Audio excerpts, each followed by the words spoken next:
ഭയപ്പെടുത്തി പണം അപഹരിക്കുന്ന ഒരു സംവിധാനം പ്രിയമുള്ളവരെ ആത്മീയ മേഖലയിൽ ഇപ്പോൾ നടന്നുകൊണ്ടിരിക്കുകയാണ്. നിങ്ങളിതൊന്നും രണ്ടാമത്തെ കർത്താവിൻ്റെ വരവാണ് എന്ന് പറഞ്ഞുകൊണ്ട് ആത്മീയതയുടെ പേരിൽ സാമ്പത്തിക തട്ടിപ്പുകളോ വെട്ടിപ്പുകളോ പ്രസംഗങ്ങളോ പ്രവചനങ്ങളോ കേട്ടൊന്നും ആരും ഇനി പരിഭ്രമിക്കേണ്ട ആവശ്യമേ ഇല്ല. അതൊരു ഭയം നമ്മളിലേക്ക് കയറ്റും. ആ ഭയം നമ്മളെ ചിലപ്പോൾ മറ്റൊരു തരത്തിൽ നമ്മളെ അധപ്പതിപ്പിക്കാൻ സാധ്യതയുണ്ട്. ഇനി എന്താണ് ഇതിൻ്റെ ലക്ഷണങ്ങൾ പറയാൻ പോവാണ്. വായിച്ച്. ആരും നിങ്ങളെ ഒരു വിധത്തിലും വഞ്ചിക്കാതിരിക്കട്ടെ. ആരും നിങ്ങളെ ഒരു വിധത്തിലും വഞ്ചിക്കരുത്, സൂക്ഷിച്ചോണം. ഇനി എന്തെന്നാൽ ആ ദിവസത്തിന് മുമ്പുണ്ടാകുന്ന സംഭവങ്ങൾ എന്തൊക്കെയാണ്? വിശ്വാസത്യാഗമുണ്ടാവുകയും. ആ ദിവസത്തിന് മുമ്പ് വിശ്വാസത്യാഗമുണ്ടാകും. പ്രിയമുള്ളവരെ, വിശ്വാസം എന്തു ചെയ്യും? ആളുകൾ ത്യജിച്ച് എന്തു ചെയ്യും? ഓരോരുത്തരും വിശ്വാസമില്ലാത്ത പാർട്ടികളൊക്കെ നല്ല സത്യവിശ്വാസികളല്ലെങ്കിൽ അവസാനം അവരാരും എന്തു ചെയ്യും? ഇതൊന്നും വേണ്ടെന്ന് പറഞ്ഞ് ഇട്ടിട്ട് പോകും. വിശ്വാസത്യാഗം എന്ന് പറഞ്ഞൊരു സംഭവം ഉണ്ടാകും. യൂറോപ്പിൽ അത് സംഭവിച്ചു. നല്ലൊരു ലക്ഷണമാണ്. കർത്താവിൻ്റെ രണ്ടാമത്തെ വരവിന് വേണ്ടിയിട്ടുള്ള നല്ലൊരു ലക്ഷണമാണ്. എന്തു ചെയ്തു? വിശ്വാസം ത്യജിച്ചു. എന്നിട്ടോ ദേവാലയങ്ങൾ ശൂന്യമായി. വൈദികരെന്ത് ചെയ്ത്? ഇപ്പം പണിയൊന്നുമില്ലാതെ വീട്ടിലിരിക്കുക. ആളുണ്ടായിരുന്നപ്പം ഹെഡ് വെയ്റ്റും ഒക്കെ ആയിട്ട് നിൽക്കടാ അവിടെ, ഇരിയടാ അവിടെ എന്നൊക്കെ പറഞ്ഞിരുന്നു. ഇപ്പോൾ ആരുമില്ല.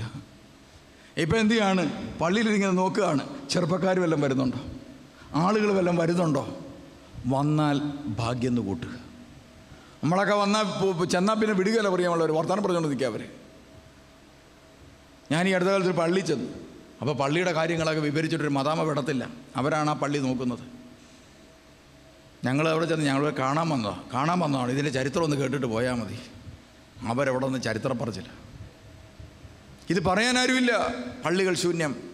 വിശ്വാസത്യാഗമുണ്ടായി. ഇനി നമ്മുടെ നാട്ടിൽ ഉണ്ടാകേണ്ടിയിരിക്കുന്ന ഒരു സംഭവമാണെന്ത്? അച്ഛാ പറഞ്ഞേ, വിശ്വാസത്യാഗം. വിശ്വാസം നഷ്ടപ്പെടൽ നിങ്ങൾ ആഗ്രഹിക്കുന്നുണ്ടോ? ഇപ്പോൾ നിങ്ങളിപ്പോൾ ഒരു ദേവാലയത്തിൽ വരുന്നു, നിൽക്കുന്നു, ബലി അർപ്പിക്കുന്നു, പ്രാർത്ഥിക്കുന്നു, വിശുദ്ധ കൃപ. ഇത് നഷ്ടപ്പെടണമെന്ന് നിങ്ങൾ ആഗ്രഹിക്കുന്നുണ്ടോ? ഇത് നിലനിൽക്കണമെങ്കിൽ നിങ്ങളുടെ കാലം 10-50 വർഷം കൊണ്ട് തീരും.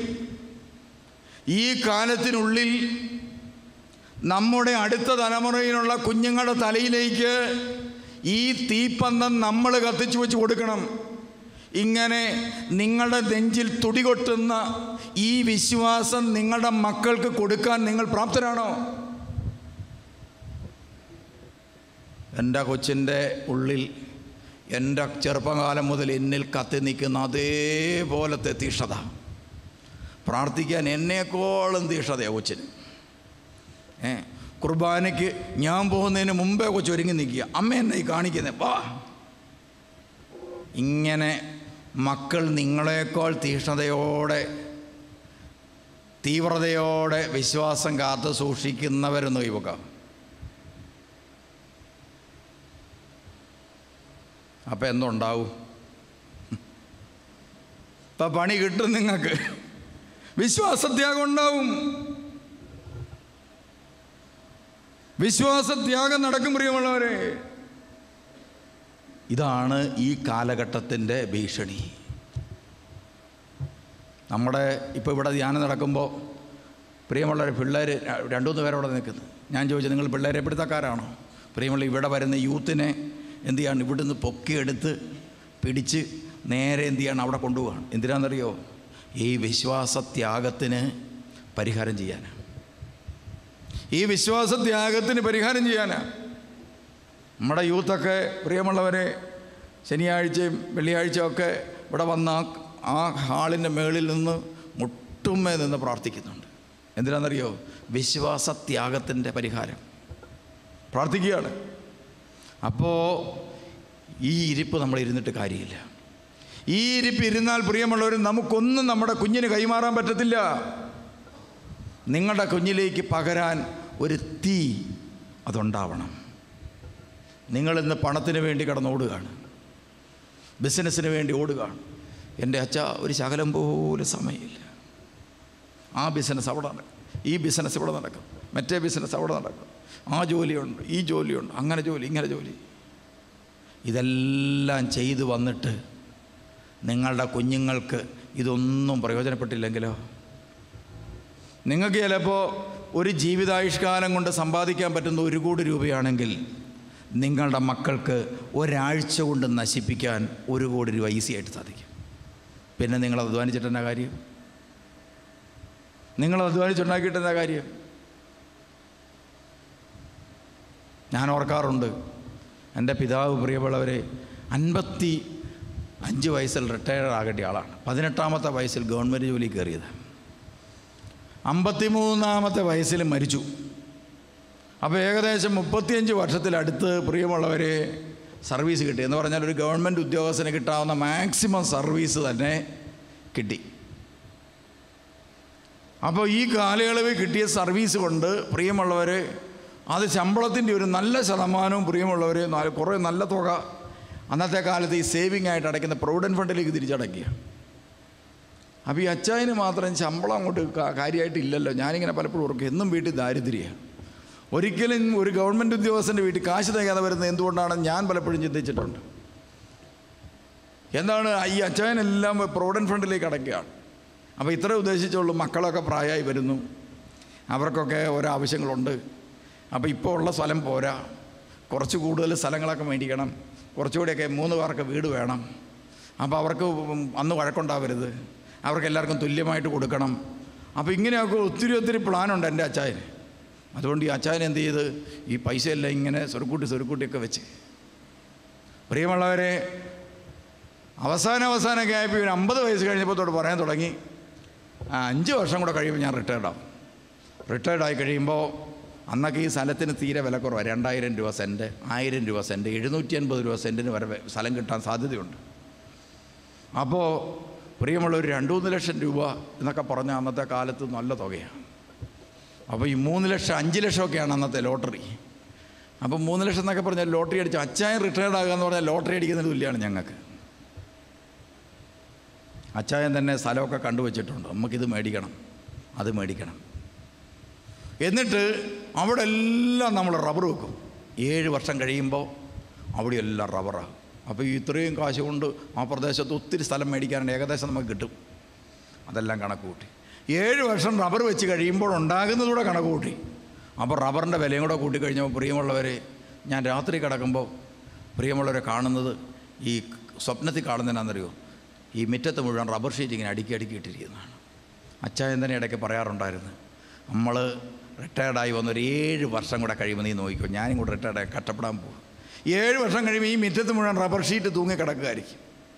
അന്നേരം ആരുടെ 5-10 റബ്ബർ ഷീറ്റ് ഉണ്ട്, അത് തന്നെ നമുക്ക് സന്തോഷമാണ്. അന്നേരം തന്നെ ഇഷ്ടം പോലെ പൈസ കിട്ടുന്നു, അന്ന് വിലയാണ്.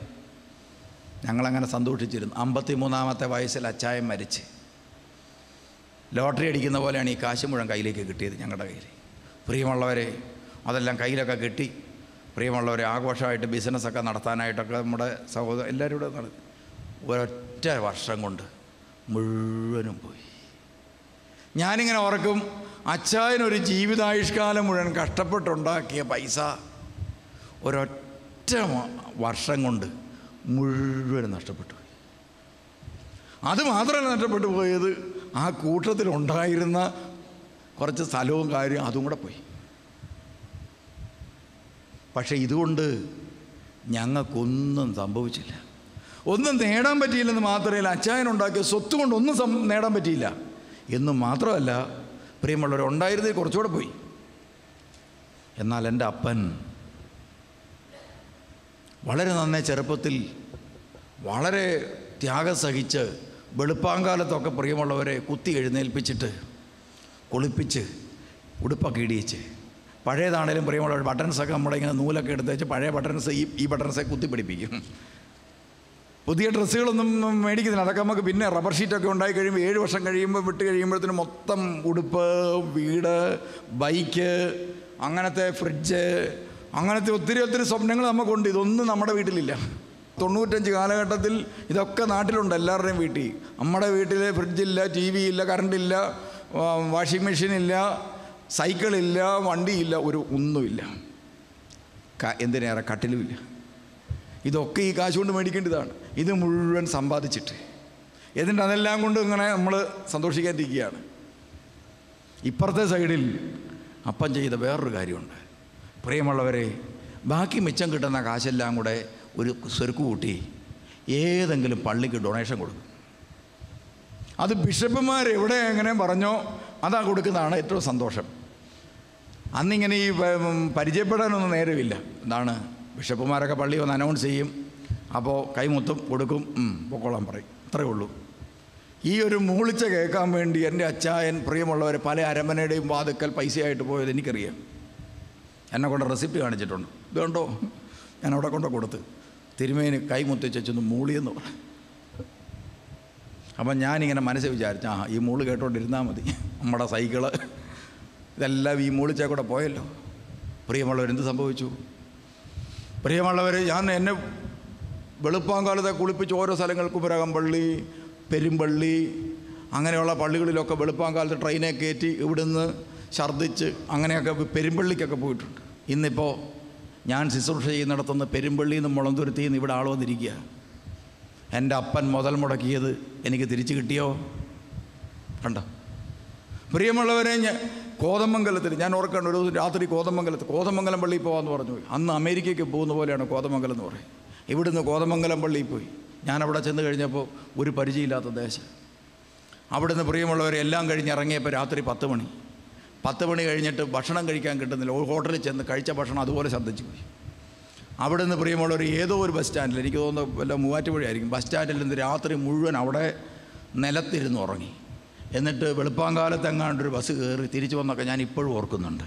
ഞാൻ ഓർത്തു, ആവശ്യമില്ലാത്ത ഈ പണിക്ക് പോകേണ്ട വല്ല കാര്യമുണ്ട്. ഇവിടെ എന്തോരം പള്ളിയുണ്ട്, മണർകാട് പള്ളിയുണ്ട്, തൊട്ടടുത്ത് എന്തുമാത്രം പള്ളിയുണ്ട്. ഈ കോതമംഗലം വരെ വെച്ച് പിടിച്ച് പോയി. എന്നിട്ട് അവിടെ വല്ലതും കാണാൻ പറ്റിയോ? ആളുകൾ 4 സൈഡിൽ നിന്ന് ഇടിച്ചിട്ട് മൊത്തം വേദനയാണ്. അവിടെ ചെന്നപ്പോഴാണ് ഈ തീർത്ഥയാത്ര വരുമ്പോൾ എന്നാണ്, ഓരോ തീർത്ഥയാത്ര വരുമ്പോഴും അച്ചായൻ എന്നെ പൊക്കിക്കൊണ്ട് ഓടുകയാണ്. എന്താണെന്നറിയോ? എൽദോമാവയുടെ പടം ഇവിടെയുണ്ടോ എന്നൊന്ന് അറിയാൻ വേണ്ടിയിട്ടാണ്. ഒരിടത്തും പടമില്ല, എല്ലാത്തും ഖബറിൻ്റെ ഫോട്ടോയേ ഉള്ളൂ. അപ്പോൾ ഓരോന്ന് വരുമ്പോൾ ഖബറിൻ്റെ ഫോട്ടോ. അപ്പോൾ അച്ചായൻ അടുത്തടുത്തോട് ഞാൻ ചോദിച്ചു, അച്ചായ എന്താ ഈ നോക്കുന്നത്? അന്നേരം പറഞ്ഞേ, എടാ ഏതെങ്കിലും ചിലപ്പോൾ രഥത്തിൻ്റെ മേളിൽ ചിലപ്പം എൽദോബാവയുടെ പടം കാണും, അതൊന്ന് കാണാൻ വേണ്ടിയാണ്, നിന്നെ അതൊന്ന് കാണിക്കാൻ വേണ്ടിയാണ്. അത് കാണാൻ പറ്റിയില്ല, അങ്ങനൊരു പടമില്ല, കാണാൻ പറ്റിയൊരു പടമില്ല. പ്രിയമുള്ളവരെ, ഞാൻ ഓർത്ത് ഇതൊക്കെ എന്തിൻ്റെ കേടാന്ന് എനിക്കന്ന് മനസ്സിലായില്ല. പ്രിയമുള്ളവരെ, ഇന്നാണ് എനിക്ക് മനസ്സിലാകുന്നത്, ഈ ദേവാലയങ്ങളിൽ കൊണ്ടുവന്ന് ബലമായിട്ട് അവിടെ കൊണ്ട് നിർത്തി കുർബാനയൊക്കെ കാണിച്ച് നേർച്ച കാഴ്ചകളും വഴിപാടുകളും ഒക്കെ അർപ്പിച്ച് പ്രിയമുള്ളവരെ പോയി ഒരു തീയുണ്ട്. ആ തീ എന്താണെന്ന് എനിക്ക് മനസ്സിലാക്കാൻ അപ്പൻ്റെ മരണം കഴിഞ്ഞ് വർഷങ്ങളെടുത്ത്. ഇന്ന് എൻ്റെ ജീവിതത്തിൽ പ്രിയമുള്ളവരെ, ഞാൻ എൻ്റെ വീട്ടിൽ നിന്ന് ഒന്നും കൊണ്ടുവന്നിട്ടില്ല. ആകപ്പാട് എനിക്ക് കിട്ടിയിരിക്കുന്ന സമ്പാദ്യം എന്ന് പറയുന്നത് പ്രിയമുള്ളവർ ഈ തീയാണ്. എൻ്റെ അപ്പൻ എനിക്ക് ഈ സഭയിലെ വിശ്വാസത്തിന് വേണ്ടി കൈമാറുത്തുന്ന ഒരു അഗ്നിയുണ്ട്. ഈ അഗ്നിയാണ് എൻ്റെ ജീവിതത്തിൽ ഇങ്ങനെ കത്തി നിൽക്കുന്നത്. വേറെ ഒരു സമ്പാദ്യങ്ങളും ഇതുമായി ബന്ധപ്പെട്ടില്ല. പ്രിയമുള്ളവരെ, വലിയ ഉയർന്ന സ്കൂളിലല്ല ഞാൻ പഠിച്ചത്. എൻ്റെ വീടിൻ്റെ തൊട്ട് മേളിൽ നടന്നു പോകാവുന്ന ദൂരത്ത് ഒന്നാമതൊരു ഇംഗ്ലീഷ് മീഡിയം സ്കൂളുണ്ടായിരുന്നു. അപ്പോഴാണ് 3-4 കിലോമീറ്റർ നടന്ന് ഗവൺമെൻറ് സ്കൂളിൽ തന്നെ പഠിക്കണമെന്ന് അച്ചായന് നിർബന്ധമുണ്ടെന്ന് എനിക്ക് തോന്നുന്നു. കൃത്യമായിട്ട് നമ്മളെ ഗവൺമെൻറ്റിൻ്റെ ആളാണ്. അപ്പോൾ ഗവൺമെൻറ് സ്കൂളിൽ തന്നെ പഠിക്കണമെന്ന് നിർബന്ധിക്കും. 4-5 കിലോമീറ്റർ നടന്ന് പ്രിയമുള്ളവരെ, 8ാം ക്ലാസ് മുതൽ 10ാം ക്ലാസ് വരെ ഞാൻ ഗവൺമെൻറ് സ്കൂളിൽ പഠിക്കാൻ വേണ്ടി തൊട്ടപ്പുറത്ത് മേളിൽ ഇവിടെ അങ്ങോട്ട് നടന്നാൽ മതി, അത്രയും ദൂരം ഇംഗ്ലീഷ് മീഡിയം സ്കൂൾ. അങ്ങനെ ഞാൻ ഗവൺമെൻറ് സ്കൂളിൽ പോയി 3-4 കിലോമീറ്റർ നടന്ന് വെള്ളൂർ പോയാൽ പഠിച്ചുകൊണ്ടിരുന്നത്. അപ്പോൾ വിദ്യാഭ്യാസത്തിൻ്റെ കാര്യത്തിലും അതുപോലെ സമ്പാദ്യങ്ങൾ, പണസമ്പാദ്യങ്ങൾ, ഭൗതിക സമ്പാദ്യങ്ങളുടെ കാര്യത്തിലും എല്ലാം നേടിയതെല്ലാം പ്രിയമുള്ളവരെ വെള്ളത്തിൽ വരച്ച വര പോലെയായി. പക്ഷേ വിശ്വാസത്തിൻ്റെ കാര്യത്തിൽ വലിയ പ്രയോജനം കിട്ടാൻ സാധ്യതയില്ലെന്ന് ചിന്തിക്കുന്നതും ഇപ്പോൾ മനുഷ്യൻ ചിന്തിച്ചതും ഞാൻ ചിന്തിച്ചതുമായ കാര്യങ്ങളെല്ലാം എൻ്റെ ജീവിതത്തിലെ വിലപ്പെട്ട സമ്പാദ്യങ്ങളായി. ആ പ്ലാറ്റ്ഫോമിൽ നിന്നാണ് ഇന്നും ഞാൻ പ്രസംഗിക്കുന്നത്. ആ വിശ്വാസത്തിൻ്റെ പ്ലാറ്റ്ഫോമിൽ നിന്നാണ് എനിക്കിന്നും പ്രസംഗിക്കാൻ പറ്റുന്നത്. ഇന്ന് വചനം പ്രഘോഷിക്കാൻ പറ്റുന്നത് കൊണ്ടാണ്. സത്യസന്ധമായി സുവിശേഷ ശുശ്രൂഷ നടത്താൻ പറ്റുന്നത് പ്രിയമുള്ളവരെ ഈ പ്ലാറ്റ്ഫോമിൽ നിന്നുകൊണ്ടാണ്. എൻ്റെ മാതാപിതാക്കന്മാർ എനിക്ക് കൈമാറിയൊരു വിശ്വാസമുണ്ട്. അപ്പം ഞാൻ നിങ്ങളോട് പറയുന്നത്, ഈ ദൈവിക വിശ്വാസം നിങ്ങളുടെ കുഞ്ഞുങ്ങൾ കൊടുക്കണമെങ്കിൽ നിങ്ങളുടെ ജീവിതത്തിൽ ഈ സത്യസന്ധത എല്ലാ കാര്യത്തിലും ഉണ്ടാവണം. എല്ലാ കാര്യത്തിലും. അപ്പോൾ പ്രിയമുള്ളവർ, നമുക്ക് അടുത്ത വചനത്തിലേക്ക് കടക്കാം. അപ്പോൾ ആ കാലഘട്ടത്തിൽ വിശ്വാസത്യാഗം ഉണ്ടാകും. ഈ കാലഘട്ടത്തിലും ഉണ്ടാകാൻ സാധ്യതയുണ്ട്.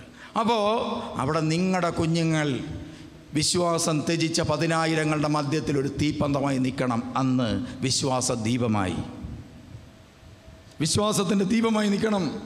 എത്രയോ പിതാക്കന്മാർ ഏതെല്ലാം കാലഘട്ടത്തിൽ വിശ്വാസത്തിൻ്റെ ദീപങ്ങളായി.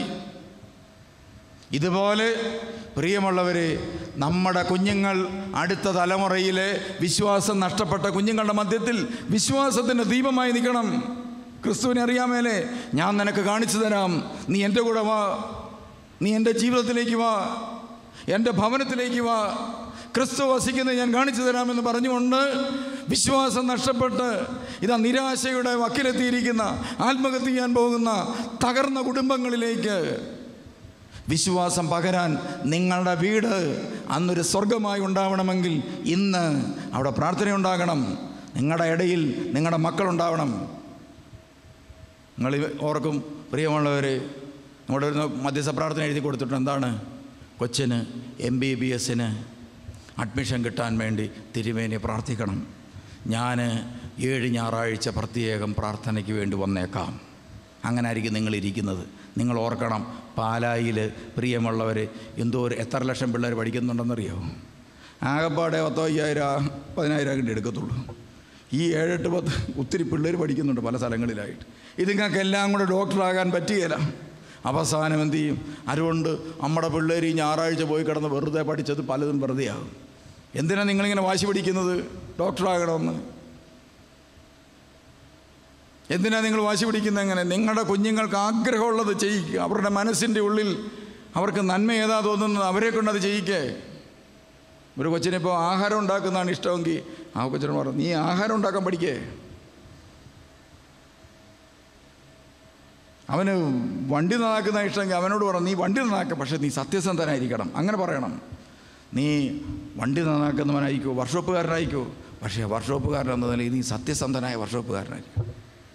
നീ ഒരു ഓട്ടോറിക്ഷ ഓടിക്കാനാണ് ഇഷ്ടം, നിങ്ങളുടെ കൊച്ചിനോട് നിങ്ങൾ പറഞ്ഞു പഠിപ്പിക്കണം, മോനെ നീ ഒരു ഓട്ടോറിക്ഷ ഓടിച്ചോ. നീ വലിയ ആളാകണമെന്ന് എനിക്ക് ആഗ്രഹമില്ല, പക്ഷേ നീ ഓടിക്കുന്ന സ്റ്റാൻഡിലെ സത്യസന്ധനായ ഓട്ടോ ഡ്രൈവറായിരിക്കണം നീ. നിങ്ങളുടെ കുഞ്ഞുങ്ങളെ നിങ്ങൾ അങ്ങനെയാണോ പഠിപ്പിക്കുന്നത്? അങ്ങനെ പഠിപ്പിക്കണം. നീ പോകുന്ന സ്കൂളിൽ, നീ ഏറ്റവും ചെറിയ സ്കൂളിൽ പോയാൽ മതി. നീ അവിടെ ഏറ്റവും വലിയ മാർക്കുമാണോ എന്ന് ഞാൻ പറയുന്നില്ല, പക്ഷേ ഇതാ നിൻ്റെ അധ്യാപകൻ്റെ നാവിൽ നിന്ന് പറയണം, ഏറ്റവും നല്ല വിദ്യാർത്ഥിയാണിവൻ. അങ്ങനെ നിങ്ങളുടെ കുഞ്ഞുങ്ങളെ ഉപദേശിക്കുന്നുണ്ടോ? അതോ നീ മാർക്ക് ഷീറ്റ് മേടിച്ചു എന്ത് ചെയ്യടാ, ബാക്കി എവിടെയാടാ ഇരിക്കുന്നത്? 99 ഉണ്ട്, ബാക്കി 1ൻ്റെ കാര്യമാണ്. എവിടെയാണ് ഇരിക്കുന്നത്? എവിടെയാണ് പോയെന്ന് ഇപ്പം പറയണം. ഇല്ലെങ്കിൽ ഞാൻ ആത്മഹത്യ ചെയ്യും, നീ ഡോക്ടറായില്ലെങ്കിൽ ഞാൻ തൂങ്ങിച്ചാകും. അങ്ങനെ പേടിച്ച് മാനസിക രോഗിയെ പോലെയാണ് പലരും പ്രിയമുള്ള പിള്ളേർ പഠിക്കുന്നത്. എങ്ങനെ വിശ്വാസത്യാഗം ഉണ്ടാകാതിരിക്കും? ഇത് നിങ്ങളുടെ വീട്ടിലേക്ക് വരാൻ പോകുന്ന ഒരു ഇരുട്ടാണ്. അതിനു മുമ്പേ നിങ്ങൾ ഈ വചനം സ്വീകരിക്കുക. നിങ്ങളുടെ കുഞ്ഞുങ്ങൾ, നിങ്ങൾ ഈ പിടിവാശികളൊക്കെ വിടുക, മക്കളെക്കുറിച്ചൊക്കെയുള്ള പിടിവാശി വിടുക. സത്യസന്ധരായി, ആധ്യാത്മികതയുള്ളവരായി, പള്ളിയിൽ പോകുന്ന, കൂദാശി അനുഷ്ഠിക്കുന്ന നല്ല മനുഷ്യരായി തീരാൻ വേണ്ടി നിങ്ങളവരെ ഇപ്പോൾ ഉപദേശിച്ചു തുടങ്ങണം. അങ്ങനെ പറയാൻ കൽപ്പുള്ളവരുണ്ടായിരുന്നു പ്രിയമുള്ളവർ നമ്മുടെ നാട്ടിലൊക്കെ. നിങ്ങളും പറയണം അങ്ങനെ. വായിച്ചേ അടുത്ത വചനം. നാശത്തിൻ്റെ സന്താനമായ അരാജകത്വത്തിൻ്റെ മനുഷ്യൻ പ്രത്യക്ഷപ്പെടുകയും ചെയ്യും. നാശത്തിൻ്റെ സന്താനമായ അരാജകത്വത്തിൻ്റെ മനുഷ്യൻ പ്രത്യക്ഷപ്പെടും. എന്താണ് അയാളുടെ ലക്ഷണം? ദൈവമെന്ന് വിളിക്കപ്പെടുന്നതോ ആരാധന വിഷയമായിരിക്കുന്നതോ ആയ എല്ലാറ്റിനെയും അവൻ എതിർക്കുകയും അവയ്ക്കുപരി തന്നെ പ്രതിഷ്ഠിക്കുകയും ചെയ്യും. പ്രിയമുള്ളവരെ, നാശത്തിൻ്റെ സന്താനമായ അരാജകത്വത്തിൻ്റെ മനുഷ്യൻ പ്രത്യക്ഷപ്പെടും. അപ്പം ചില മനുഷ്യർ നമ്മുടെ ഇടയിൽ വരും. അയാളുടെ ലക്ഷണം എന്തായിരിക്കും എന്നറിയോ? ഈ പറഞ്ഞ ലക്ഷണം ഒന്നുകൂടെ വായിച്ചേ. ദൈവമെന്ന് വിളിക്കപ്പെടുന്നതോ ആരാധന വിഷയമായിരിക്കുന്നതോ ആയ എല്ലാറ്റിനെയും അവൻ എതിർക്കുകയും. പ്രിയമുള്ളവരെ, ദൈവമെന്ന് വിളിക്കപ്പെടുന്നതോ ആരാധനാ വിഷയമായിരിക്കുന്നതായ കാര്യങ്ങളെ എല്ലാം ആവശ്യത്തിനും അനാവശ്യത്തിനും കയറി വിമർശിക്കാൻ തുടങ്ങും. നമ്മുടെ ചില ആളുകൾ അതിന് കയറി സപ്പോർട്ടും ചെയ്യും, ലൈക്ക് അടിക്കും, ഷെയർ ചെയ്യും. ഞാൻ ഈ അടുത്ത കാലത്താണ് പ്രിയമുള്ളവർ ഇത് കണ്ടെത്തിയത്. ഈ അടുത്ത കാലത്ത് നമ്മുടെ ചില ആളുകളുടെ ഈ ചില സുവിശേഷ ശുശ്രൂഷകളൊക്കെ കട്ട് ചെയ്ത് മുറിച്ച് പീസുകളാക്കി ഇട്ടിട്ട് അതിനെതിരായിട്ട് കമൻറ്റ് പറയുക, അതാണ് സംഭവം.